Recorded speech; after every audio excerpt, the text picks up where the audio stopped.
ओम प्रकाश भट्टराईज्यू निवर्तमान केन्द्रीय सचिव हुनुहुन्छ, उहाँलाई पनि आसन ग्रहण गर्नको निमित्त मैले हार्दिक अनुरोध गर्दछु।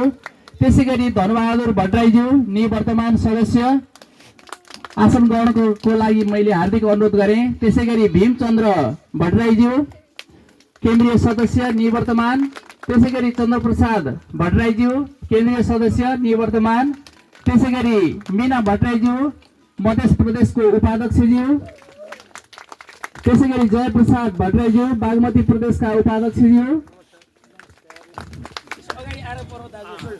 त्यसैगरी खेमराज भट्टराईज्यू बागमती प्रदेशका कोषाध्यक्ष हुनुहुन्छ, उहाँलाई पनि आसन ग्रहण गर्नको निमित्त मैले हार्दिक अनुरोध गरेँ। त्यसैगरी जीवन भट्टराईज्यू बागमती प्रदेशका चाहिँ सदस्य हुनुहुन्छ, आसन ग्रहण गरिदिनु होला। त्यसैगरी तेजकुमार भट्टराईज्यू हुनुहुन्छ, मोरङ जिल्ला कमिटीको अध्यक्षज्यू, आसन ग्रहण गर्नको निमित्त मैले हार्दिक अनुरोध गरेँ।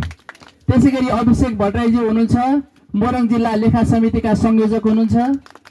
त्यसैगरी कृष्णप्रसाद भट्टराई हुनुहुन्छ, सर्लाही जिल्ला कार्य समितिका सल्लाहकार एवं भट्टराई कल्याणकारी कोषका संस्थापक सदस्य हुनुहुन्छ।